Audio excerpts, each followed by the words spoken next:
Happy Monday as always. I am back in my home after some time away and feels very fitting as the year kicks back off to talk about New Year's resolutions and specifically my thoughts around not doing them, though I don't care if other people do them. One of the reasons to address not doing them, my thoughts on this, are more around the importance of goal setting and identity formation and why having New Year's resolutions is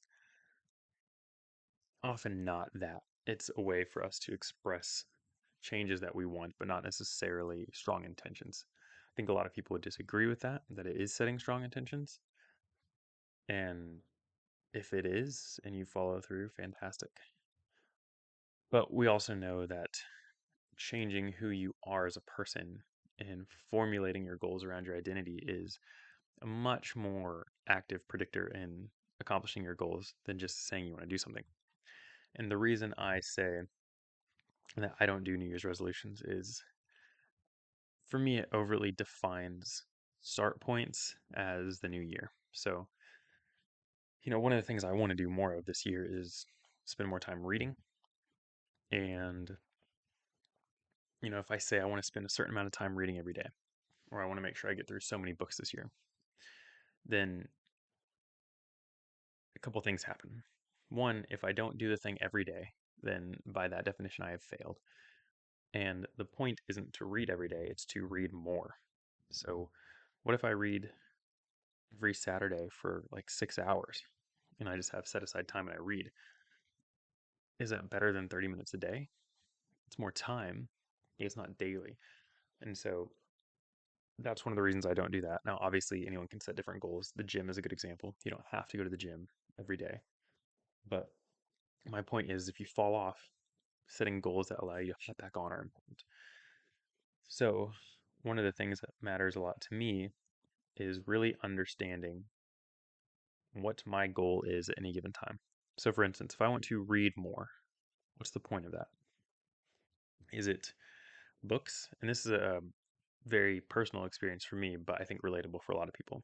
If I set a goal to read, 50 books this year or 100 books this year, um, we'll say 50. If I set a goal to read 50 books, then what I've done is I've set a goal for getting through a book, not necessarily reading and not necessarily learning.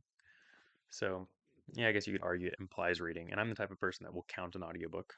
I completely don't understand not counting it. It's not reading, so it doesn't work your brain the same way. So if your goal is affecting your brain the way reading does, then yeah, it doesn't work. But most people are reading because they want the story or the information, and you get that through audiobook as well. But if I say I want to get 50 books done, well, I am personally looking at a stack of books over there that I hope to have done this year. That's my hope, and I want to say I probably will, but I've had a couple slow years of reading, so we'll see. But and okay, I'll speak again from experience. There was a time where I was working two jobs that allowed me to have headphones in while I worked, and then of course driving to the jobs, and then time at the gym, working out, doing whatever around the house. I had headphones in a lot, and I would read 2 to 3 books a week just on audiobook because I'd get in 8 hour shifts, um, and just blow through books. Now I didn't listen to them all the time, and I was working, so there'd be times where I'd have to pause, or I couldn't pause because my boss or manager was talking to me, so I just pull the earplug out and have to either rewind or just skip it. So I didn't absorb as well. But I had a goal one year, like I want to read 100 books, like guaranteed this year, or 100. It was 100 or 150. I can't remember because I was getting through them quickly. And so then it got to the point where I started reading a lot of shorter books that just looked kind of interesting, but they weren't my main interest. And it was because my goal was getting through books. It wasn't actually reading what I wanted to read. So that's why it's important for me. And I would encourage anyone to ask yourself, why is this your goal? What do you want out of this? Going to the gym is an example. People say, I want to get healthy. Fantastic. I do think it's helpful to understand what do you mean by that. And a baseline goal is fine. Like if you're not reading at all and you're like, I want to read 50 books, then, if it gets you reading, great. But also when that goal does not align with what you actually want, you're less likely to want to carry on with it or you lose the point of it. So my goal is just to get through more reading this year. I want to read more. So I have a book right here that's taking me forever to read. And I'm also taking notes. This is a notebook of taking notes on the reading and just going very, very slow with it. So I just started this notebook with the book, so there's not a lot in it, but it's a 500-page book and I want to learn from it. That's my goal. So if it takes me 10 minutes to do a page because I'm thinking on it and rereading things, that's fine. My goal is to understand and comprehend more. So, I want to read more. Am I going to set a goal for a quantity of books? I am, but that's mostly to put pressure on me to read more. My main goal is to read and understand. So if this 500-page book takes me 200 hours, then that's how long it takes me. I have a book over there that I'm probably going to finish in one more sitting, two more actually in one more sitting, and that's fine. And two other ones that I could do in one more sitting if I wanted, and those are quick. This one's going to take some time, and that's okay. And also to balance what I'm reading. I do have fitness goals this year, and those goals are around actual milestones, and I want it to be. But at the end of the day, my main goal is functional health. I want my body to be able to move well for as long as I'm alive.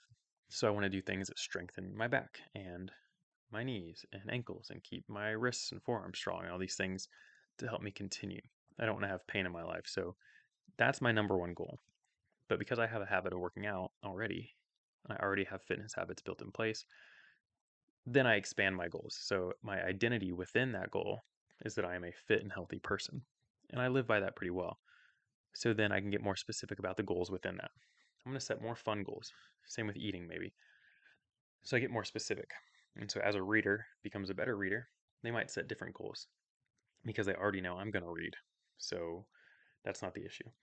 So just asking what you want out of it and then seeing what's the actual, if you want a challenge, what the actual challenge should be. Or if you just want lifestyle changes, what's realistically going to keep you going forward in that. So I'll say again, I'm not anti New Year's resolutions. I just don't do them. And a lot of my family doesn't do them either. It's also a family thing in some sense.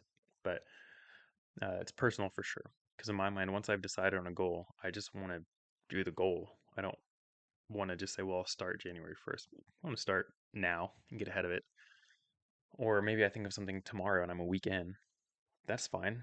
Today's January 6th. If January 7th I decide I have a goal for the year, I can start now.